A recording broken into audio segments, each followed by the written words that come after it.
Hi hello నమస్తే నేను మీ Jyothi welcome to cook with me it's tasty. నేను వినాయక చవితి సందర్భంగా ఈరోజు పాలతో మోదక్ ఎలా చేయాలో చూపించబోతున్నానండి.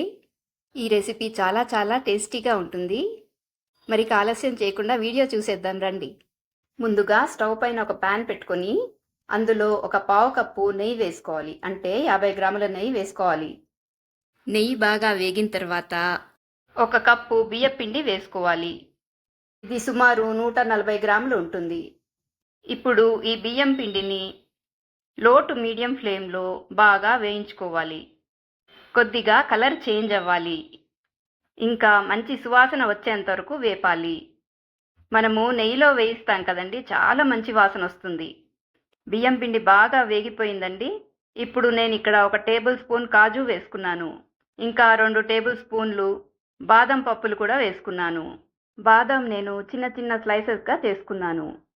ఇప్పుడు వీటిని బియ్యం పిండితో పాటు 1 నిమిషం వరకు వేపుకోవాలి. బియ్యం పిండిలో ఉన్న వేడికి డ్రై ఫ్రూట్స్ బాగా వేగిపోతాయి.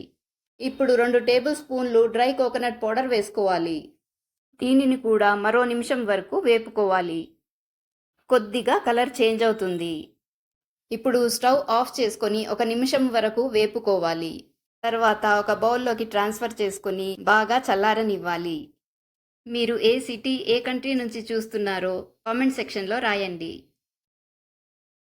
ఇప్పుడు స్టవ్ పైన ఒక ప్యాన్ పెట్టుకొని 1/2 లీటర్ ఫుల్ క్రీమ్ మిల్క్ వేసుకోవాలి. ఫుల్ క్రీమ్ మిల్క్తో చేస్తే మోదకాలు చాలా బాగా టేస్టీగా వస్తాయి. పాలని కలుపుతూ బాయిల్ చేసుకోవాలి, లేకపోతే అడుగంటుతుంది. ఇదంతా మీడియం టు హై ఫ్లేమ్లోకి మార్చుకుంటూ కంటిన్యూస్గా కలుపుతూ ఉండాలి. పాలని ఎంతవరకు బాయిల్ చేయాలి అంటే మనం తీసుకున్న 1/2 లీటర్ మిల్క్ 1/2 లీటర్ అయిపోవాలన్నమాట. ఇక్కడ నేను మంచి కలర్ కోసమని చిటికెడు కుంకుమ పువ్వు వేసుకుంటున్నాను. కుంకుమ పువ్వు వేసుకోవటం వల్ల మంచి కలరే కాదండి, టేస్ట్ కూడా బాగుంటుంది.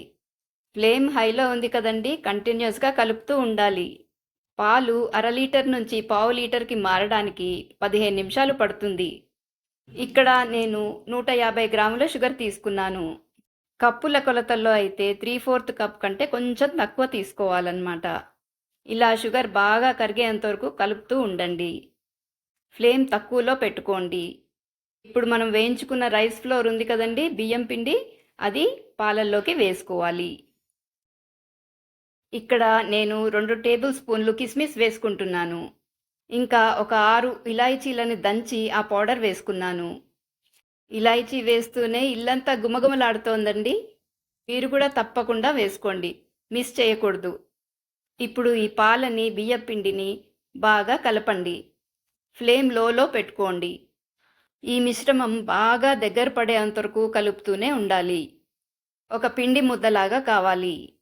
ఇప్పుడు ఈ పిండి ముద్దని ఒక బౌల్లోకి ట్రాన్స్ఫర్ చేసుకొని చల్లారనివ్వాలి. మరీ పూర్తిగా చల్లారనవసరం లేదండి, కొద్దిగా గోరువెచ్చగా ఉండాలన్నమాట. ఈ పిండి గోరువెచ్చగా అయిన తర్వాత కొద్దిగా కలుపుకోవాలి. ఇప్పుడు మోదక్ ప్రెస్ని తీసుకోవాలి. అందులో కొద్దిగా నెయ్యి రాసి గ్రీస్ చేసుకోవాలి. అప్పుడు మోదకాలు ఈజీగా బయటకు వస్తాయి. నెయ్యి రాసిన తర్వాత గార్నిషింగ్ కోసం మీ ఇష్టమైన డ్రై ఫ్రూట్స్ పెట్టుకోవాలి. ఇక్కడ నేను పిస్తా, బాదాం కత్తిరించి పెట్టాను. ఇప్పుడు బియ్యం పిండిని ఒక బాల్ లాగా చేసి వీడియోలో చూపించిన విధంగా మౌల్డ్లో పెట్టుకోవాలి. మౌల్డ్లో సరిపడా పిండిని పెట్టుకోండి. ఇప్పుడు మౌల్డ్ని క్లోజ్ చేసి కొద్దిగా ప్రెస్ చేయాలి. ప్రెస్ చేసిన తర్వాత ఎక్స్ట్రా పిండి అంతా బయటికి వచ్చేస్తుంది. బయటికి వచ్చిన పిండినంతా తీసేయాలి. ఇప్పుడు మోల్డ్ ఓపెన్ చేసి చూస్తే దూద్ మోదక్ రెడీ. వీడియోలో చూస్తున్నారు కదా ఎంత బాగుందో.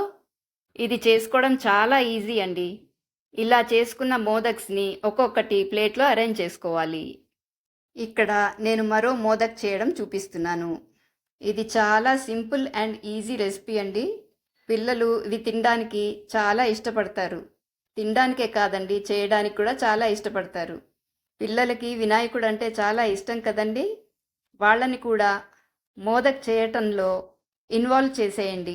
చక్కగా ఆడుతూ పాడుతూ చేసేస్తారు. చూసారా, మాటల్లో రెండోది కూడా రెడీ అయిపోయింది. వావ్! చాలా బాగా వచ్చింది కదండీ! చూస్తుంటేనే నోరూరిపోతోంది.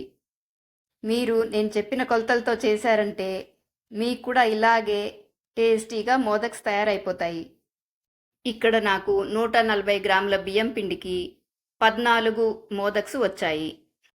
వావ్! చూడండి ఎంత బావున్నాయో. మీకు చూస్తేనే నోరూరిపోతుంది కదూ! మరి ఇంకెందుకు ఆలస్యం, చేసేసుకోండి. మీకు ఈ వీడియో కనుక నచ్చినట్టయితే ఒక లైక్ చేసి, సబ్స్క్రైబ్ చేసి, మీ ఫ్యామిలీ అండ్ ఫ్రెండ్స్‌తో షేర్ చేసేయండి. మరొక సరికొత్త వంటకంతో నెక్స్ట్ వీడియోలో మీ ముందుంటాను. మీ ఫీడ్‌బ్యాక్‌ని ఇవ్వడం మర్చిపోకండి. Thank you for watching.